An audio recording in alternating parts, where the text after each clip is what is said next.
Kur të shfaqen profetët e Rem. Për lajmërimit të rënditës i profetit Muhammed alayhi salam për mashtruesit e fundit të kohës. Falënderimit takon Allahut, Zotit të botëve. Paqja dhe bekimet qofshin mbi profetin ton Muhammedin alayhi salam, mbi familjen e tij, shokët e tij dhe mbi të gjithë ata që ndjekin rrugën e tij deri në ditën e gjykimit. Një nga bazat më të forta të besimit islam është bindja se profeti Muhammed alayhi salam është pejgamberi i fundit. Pas tij nuk ka më shpallje, nuk ka më profet dhe nuk ka më fe tjetër që e zvendçon islamin. Allahu i madhëruar thotë në Kur'an: Muhamedi nuk është babai i asnjërit prej burrave tuaj, por ai është i dërguari i Allahut dhe vula e profetëve. Surja El-Ahzab 40. Ky ajet është i prerë dhe i qartë. Fjala vula e profetëve do të thotë fundi profecisë. Me ardhen e Muhamedit alayhi salam, zinxhiri pejgamberëve u përmbyll përgjithmonë, ashtu si një vulë që mbyll një letër dhe nuk lejon shtesa të tjera.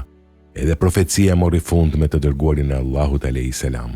Por çfarë paralajmëroi vetë profeti Muhammed alayhi salam për kohët që do të vinin? Ai na tregoi se pas tij do të shfaqeshin njerëz mashtrues, gënjeshtar dhe manipulues, të cilët do të pretendonin profecinë. Në një hadith sahih, profeti alayhi salam ka thënë: nuk do të vijë kiameti derisa të shfaqen 30 gënjeshtar, secili prej tyre do të pretendojë se është i dërguari i Allahut, por unë jam vula e profetëve dhe nuk ka profet pas meje. Në një transmetim tjetër, ai alayhi salam tha: në umetin tim do të ketë 27 gënjeshtar dhe dexhall. Mes tyre do të jenë edhe 4 gra, por unë jam vula e profetëve, nuk ka profet pas meje. Këto hadithe janë argumenti i qartë se profeti alayhi salam e dinte se do të vinte një kohë kur njerëzit do të mashtroheshin nga pretendues të Rem, dhe sa më shumë të afrohet fundi i botës, aq më tepër shtohen fitnet, devijimet dhe mashtrimet. Këta njerëz zakonisht pretendojnë se marrin shpallje nga qielli, se flasin me engjëj, se kanë mision hynor apo se janë shpëtimtar të njerëzimit.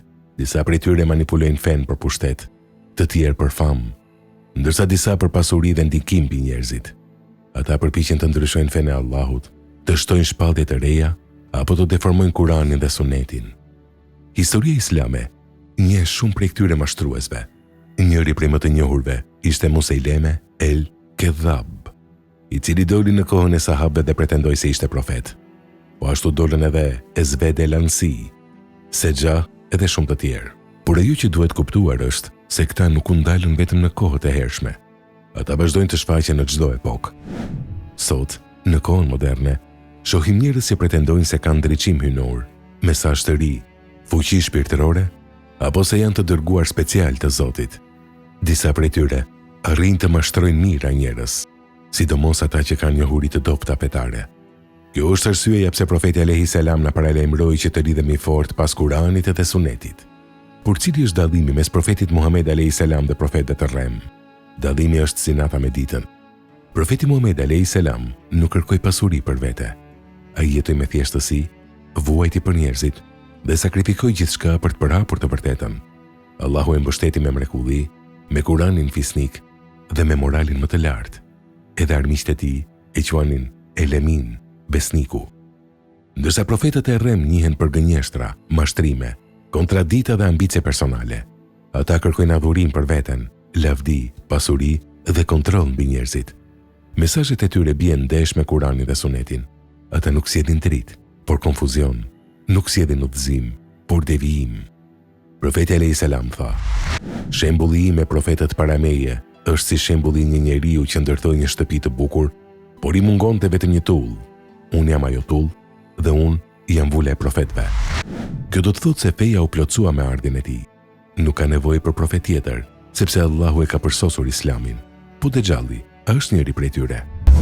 Po, Dexhalli është mashtruesi më i madh që do të vijë në fundin e kohës. Ai nuk është profet i vërtet, por gënjeshtari më i madh në historinë e njerëzimit. Vetë fjala Dexhall lidhet me mashtrimin dhe mbulimin e së vërtetës. Ai do të pretendojë fillimisht se është njeri i mirë, pastaj do të pretendojë profecinë dhe në fund do të pretendojë hyjnin.